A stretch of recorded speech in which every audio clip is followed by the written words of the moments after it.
This program is brought to you in part by CIE Tours International. For over 80 years featuring all-inclusive tours and go-as-you-please value vacations throughout Ireland and Britain. CIEtours.com.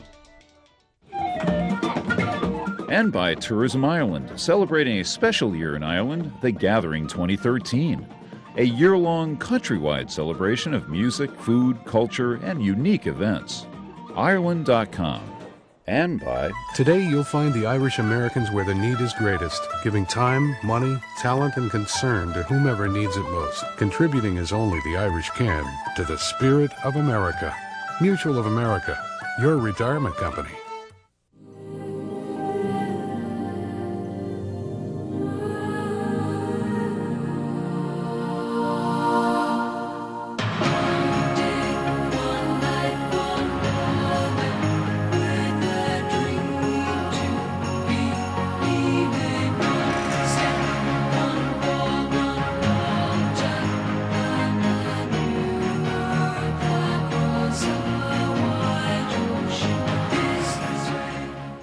Hello and welcome. I'm Patricia O'Reilly and I'm delighted you could join us for another edition of Out of Ireland. Coming up on this week's programme.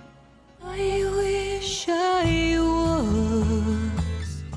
Ireland in Song, a collection of some of Ireland's most popular songs and the stories behind them, performed and narrated by Dundalk singer Cathy Maguire. But first, for a roundup of the week's news from Ireland, over to RTE, Ireland's national broadcasting service.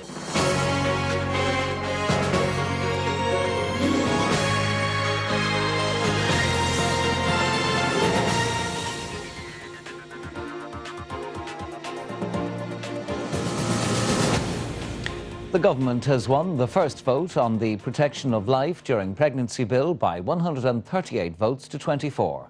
But 4 Fine Gael TDs and 1 Sinn Féin deputy who voted against the legislation have now lost their party whip and are being expelled from their parliamentary party. Will the deputies dissenting who are claiming a division please rise in their places? After lengthy debate inside and outside the House, the moment of truth arrived for TDs as they voted on the second stage of the Protection of Life During Pregnancy Bill. Fianna Fáil, unable to reach a common position, had 6 TDs, including leader Micheál Martin, in favour and 13 against, while 6 independents also voted against, as did Sinn Féin's Peadar Tóibín, and 4 Fine Gael TDs, Terence Flanagan, Peter Matthews, Billy Timmins and Brian Walsh. But the result was overwhelmingly in favour. Tall 138, Neil 24. The bill is now read a second time. The 4 Fine Gael TDs were automatically expelled from the parliamentary party and moves are underway to remove them from Oireachtas committees, but one of them insisted it was a small price to pay.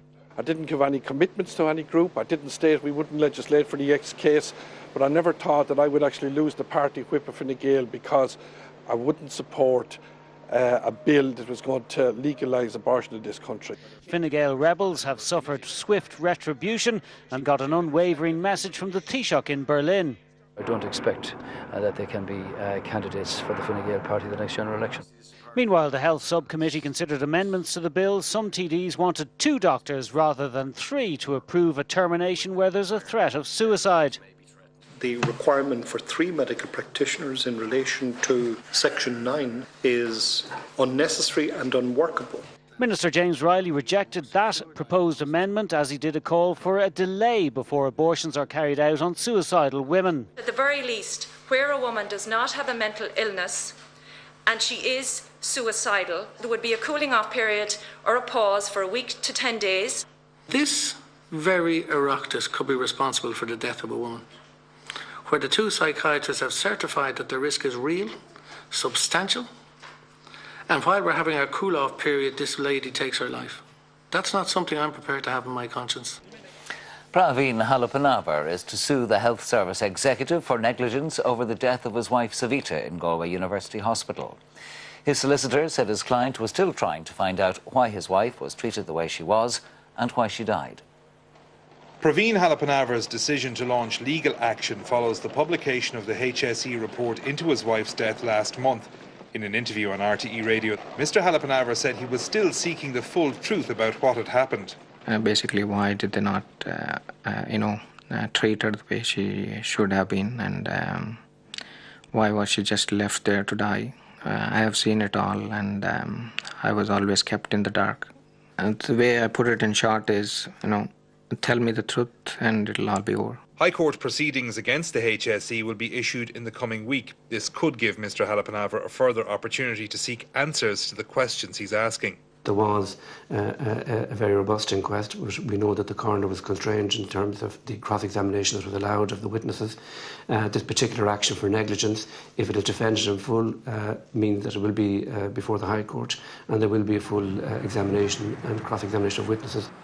In another development, Galway University Hospital has confirmed to RTE News that one termination of pregnancy was carried out here in 2012. The hospital says no such procedure has been conducted so far this year. Prior to 2012, figures suggest an average of one termination every 2 to 3 years. This new information is seen as relevant by Praveen Halappanavar's legal representatives, particularly given his contention that his wife asked for an abortion on a number of occasions.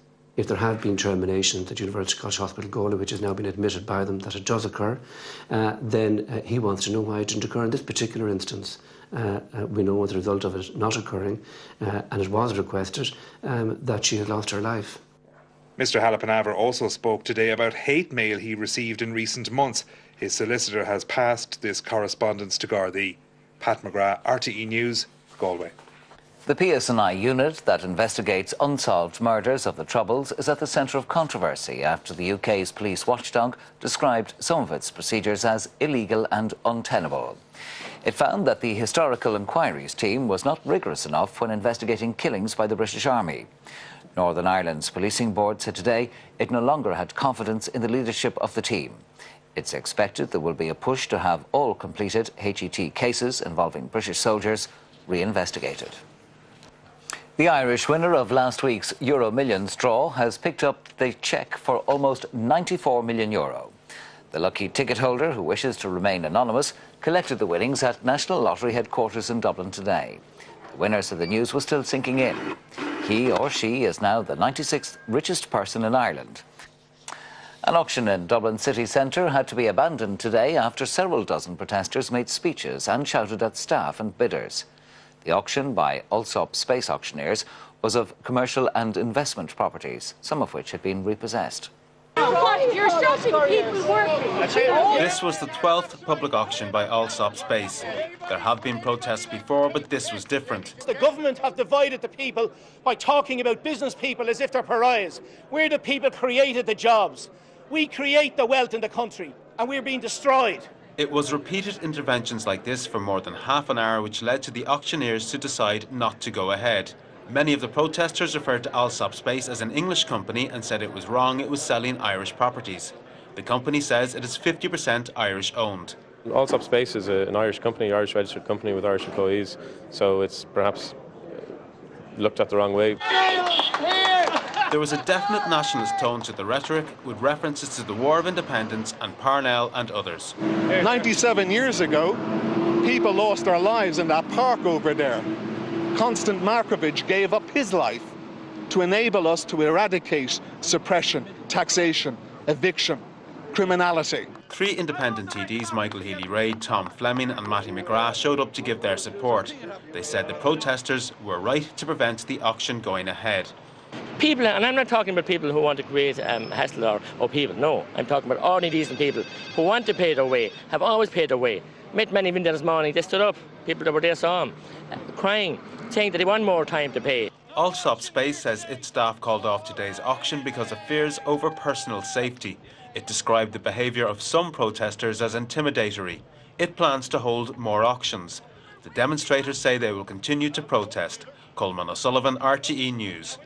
The recession is continuing to force people to emigrate in search of work to places like Australia, which hasn't had a recession for more than 20 years.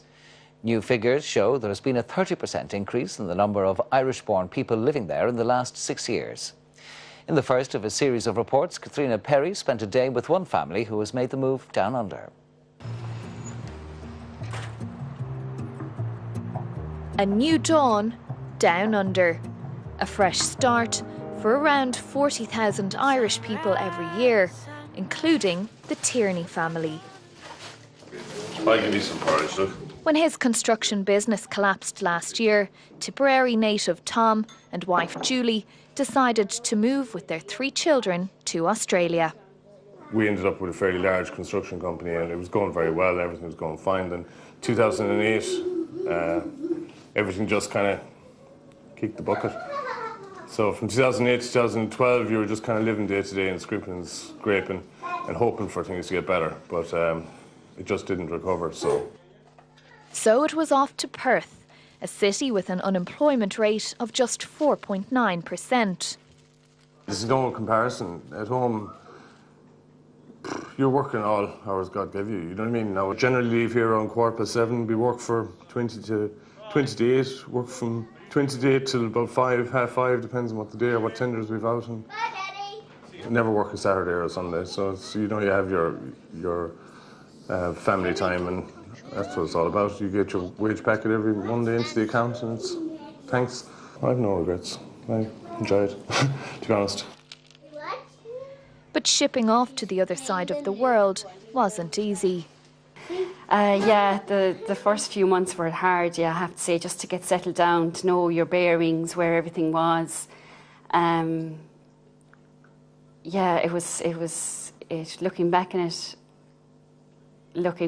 it was torture. Oh, Rebecca, we got a package. Yeah, we got a package from Nana. We have to open it up. However, there are little reminders of home. So we miss the family and the friends. Family and friends, really, yeah. That's a big thing here. You know, you walk down to the shop here and you could walk down and you could spend an hour down there and you meet nobody. As at home, you're always to meet somebody, or, you know, it just takes a while. This is a big city. Once a week, Julie and Rebecca go to a playgroup with other young Irish emigre families. You're away from family and friends, and you know, we looked at going home to Ireland, but the flights from here for the 5 of us, for the 3 kids and myself and my husband, was 10,500. 3 kids later, and we're loving it here. And the fact that modern technology gives us a chance to see our own families back home every day, it's actually been a very, very easy choice for us. Whether seeking work, adventure, or a better life, Irish people are flocking here in increasingly large numbers. Having previously trailed behind eastern locations, Western Australia, and here in Perth in particular, is now the top destination for Irish emigrants travelling on a skilled worker temporary visa. For the Tierney family, the plan is to stay here for 5 years. But for now, financial woes are forgotten, evenings are spent on the beach, making new memories and sending them back home. Katrina Perry, RTE News, Perth. It was described as the end of an era as the Queen of Dublin's Moore Street traders was laid to rest today. May Gorman was born on the street 92 years ago. Moore Street stalls were empty today, and staff from neighbouring businesses came onto the street to pay their respects to May Gorman, Queen of Moore Street.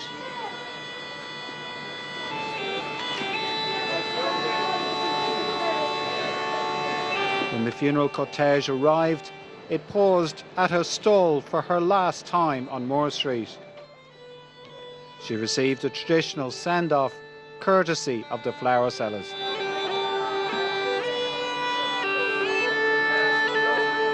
Everything about her was good. May has been here since she's 7 years of age. She lived in this building here. That's where she was born and reared, in the tenements. She sold there all her life. She'd say to you when you'd be passing by, even when I was a kid, you know, she'd say, "There you are, me lovely girdle, this is our way of going on," you know. Born in 1921, May Gorman worked on the street during its heyday. The area has seen a lot of changes, but the traders say they will continue. So these are the true money Malones down here. It will always be carried on. Now, it's changing, Moore Street is changing, and probably we have to change with the times too, like, you know, but that'll be another day's work, you know. The title, Queen of Moore Street, is given to the oldest trader on the street, and now another will take May Gorman's place. But for many, Today was the end of an era. John Kilrain, RTE News, Dublin. More than 4,000 people became Irish citizens in special ceremonies in Dublin today. Almost 48,000 people have been granted Irish citizenship since the government came into office in March 2011. They came as citizens from over 100 countries to declare their loyalty to one state.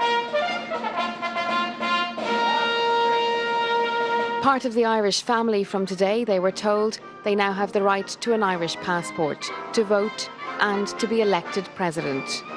For many, they already consider Ireland home. We settled very well. We bought a house, the kids were born here, they're all Irish citizens, and friends are here. We're here for a long time. We're home. Kind of, part of, the society now, more or less, than before. But before, I was like an outcast, really, But now I feel like really part of, the Irish, nation, you know what I mean? I like the GA as well, yeah. So, yeah. Who do you support? Dublin, of course. Yeah, I'm a Dub, so up the Dubs, Almost 48,000 people have become Irish citizens since March 2011, mostly through ceremonies like these. Because I just love the country. I just wanted to be one of the Irish people, Irish citizen, and I just want to be a part of it. So eventually I am. I love in Ireland and I love the people. It's great people. Congratulations. This year alone, it's expected to generate €14 million in revenue. But it seems the true value of becoming Irish is priceless. Helen Donoghue, RTE News.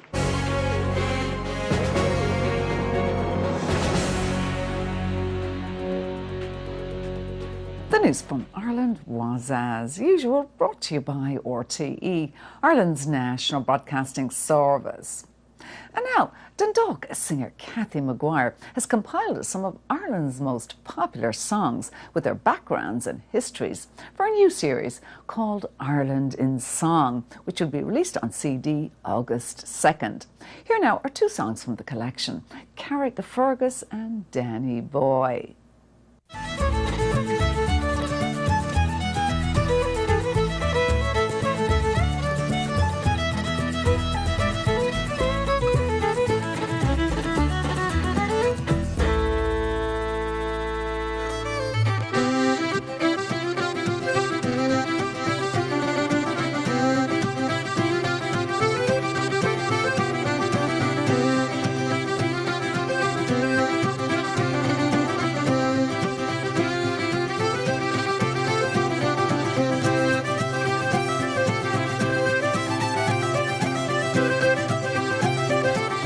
The sea is wide and I cannot swim over, and neither have I wings to fly. If I could find me a handsome boatman to ferry me over, my love to find. The famous lines from the song Carrick Fergus. The song has been recorded by hundreds of artists, from Van Morrison to Joan Baez to Charlotte Church. It's about the longing of an immigrant to return to his home here in Carrick Fergus, just outside of Belfast.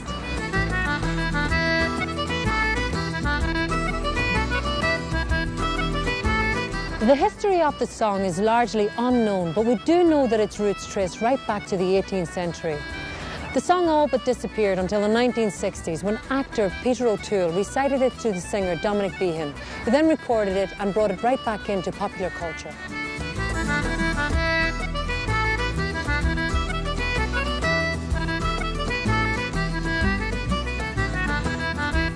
Carrick Fergus became a firm favourite amongst Irish Americans, including the Kennedys, who chose to play it at the funeral of John F. Kennedy Jr. in 1999.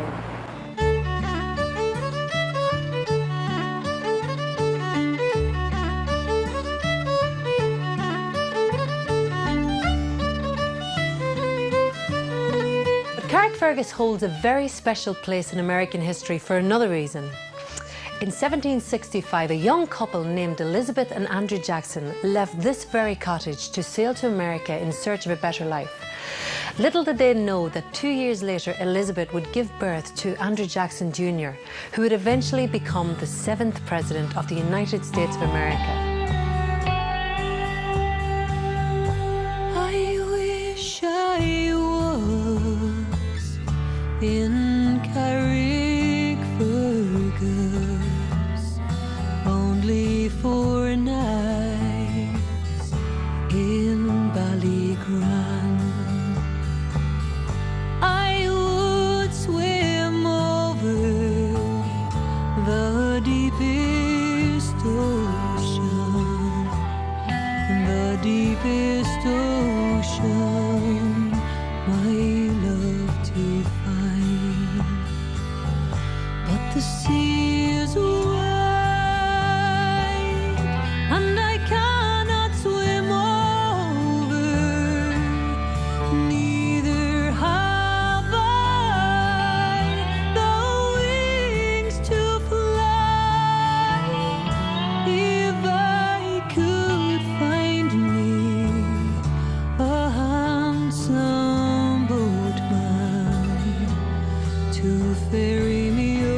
find my childhood days, bring back sad reflections of happy times there spent so long ago.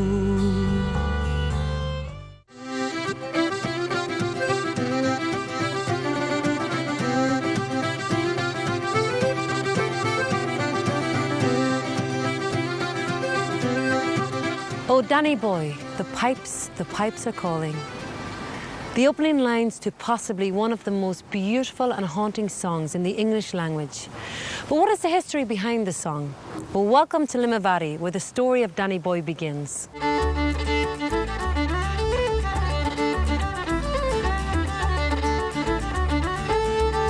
The song is set upon a traditional Irish tune called the Derry Air, so called because it was discovered and collected here in County Derry. In 1851, a noblewoman named Jane Ross was sitting inside this very house when she heard the strains of a fiddler playing a beautiful melody outside on the street. The fiddler was a blind itinerant who was busking here on market day. Jane approached him and asked if she could notate the music for her friend George Petrie in Dublin, a well-known song collector who was trying to preserve the ancient music of Ireland. Sadly, she did not note the fiddler's name, and he may forever remain anonymous.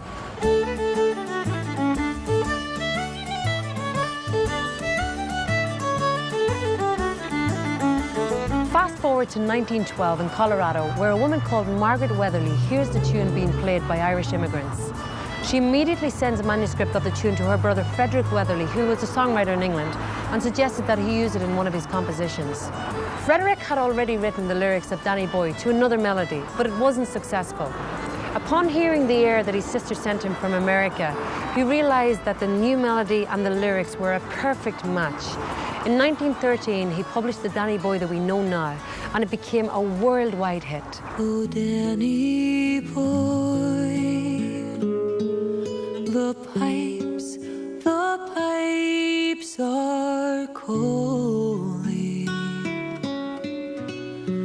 from glen to glen and down the mountainside.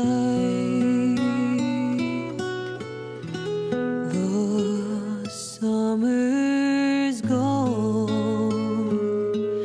and all the roses are dying.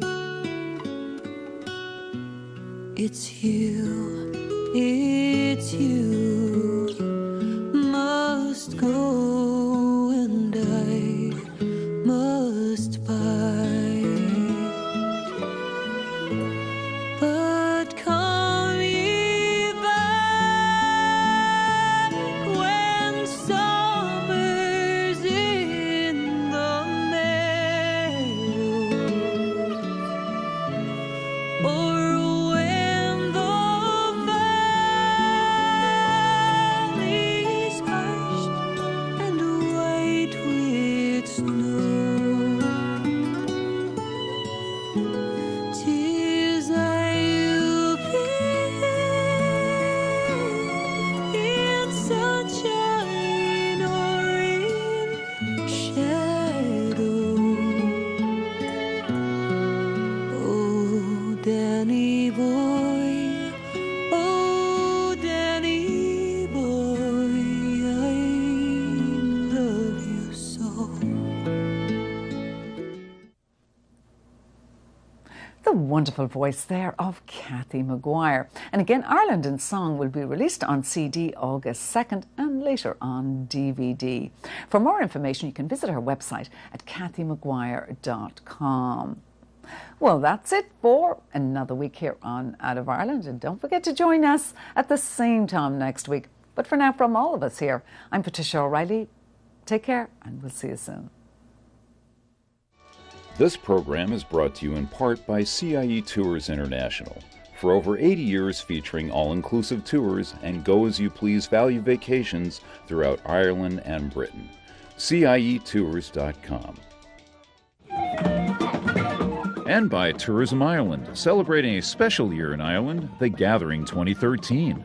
a year-long countrywide celebration of music, food, culture, and unique events. Ireland.com. And by... Today you'll find the Irish Americans where the need is greatest, giving time, money, talent, and concern to whomever needs it most, contributing as only the Irish can to the spirit of America. Mutual of America, your retirement company.